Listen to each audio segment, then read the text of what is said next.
Kenapa harus ke Cina ya, Pak Jokowi impor berasnya jika memang di Indonesia tidak ada beras? Apakah tidak di Thailand gitu, di Filipina gitu, ya impor beras? Kan Thailand ini daerah agraris juga, ya daerah pertanian. Apakah tidak ada beras Thailand? Di Filipina ataupun di negara-negara tetangga yang lainnya? Kenapa harus di Cina? Ya kita kan tahu ya selama ini Cina ini selalu menjadi kegaduhan buat kita ya.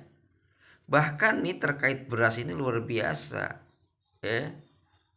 Kita melihat di media ya bahwa di China ini ada industri pabrik beras sintetis ya dari plastik. Kita khawatir loh ya. Ya, khawatir keliru yang diimpor tujuannya beras yang asli ya, tapi kita khawatir keliru dengan beras antitesis beras sintetis tersebut, beras yang dibuat dari plastik. Betapa jahat mereka Cina tuh ya. Kenapa mereka sejahat itu ya hingga ada pabrik beras dari biji plastik? Apa maksud dan tujuannya? Jadi saya sangat eh, mewanti-wanti nih ya kepada presiden, kalau bisa batalkan itu ya impor beras 1 juta ton dari China. Ya, jika memang tidak ada di negara-negara lain beras ini, ya silakan koordinasikan sebaik-baiknya dengan DPR RI ya, agar jangan sampai terjadi ya impor beras. Karena apa? Karena kami khawatir ya, khawatir beras yang diimpor itu beras yang dibuat dari biji plastik ataupun sintetis. Kasihan rakyat. Rakyat tidak tahu jenis beras tersebut karena sangat mirip sekali. Ya, dari sifat-sifat beras dan karakter beras itu tidak tahu. Karena mirip sekali. Ya. Kemudian rakyat ini kan lapar.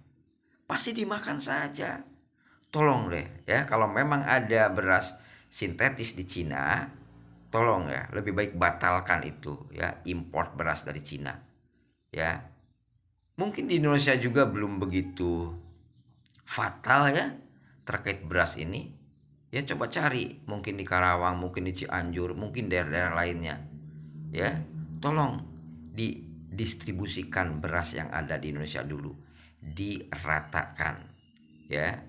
Dan yang paling penting berikan himbauan kepada rakyat kecil terutama nih ya, untuk menghemat beras.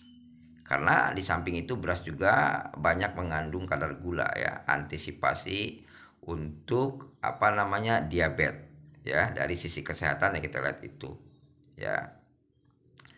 Yang kedua yaitu kalau bisa, bukan kalau bisa, harus bisa ya, kocorkan subsidi ya untuk antisipasi El Nino ini ya, agar rakyat bisa membeli bahan kebutuhan pokok seperti lauk pauk dan sebagainya ya, untuk standar makan 4 sehat 5 sempurna. Jadi intinya begitu ya, kucurkan anggaran ada sebesar-besarnya untuk rakyat antisipasi El Nino ini agar bisa makan selain makan beras ya. Beras hanya sebatas pelengkap saja, nasi sebagai pelengkap saja ya. Jika rakyat punya uang bisa membeli bahan kebutuhan yang lainnya ya, seperti lauk pauk dan sebagainya ya. Untuk apa? Untuk meningkatkan nutrisi ataupun gizi masyarakat agar menjadi cerdas, dan kemudian ya di endingnya ini tidak salah memilih presiden karena cerdas otaknya. Begitu saja ya. Demikian, wassalamualaikum warahmatullahi wabarakatuh.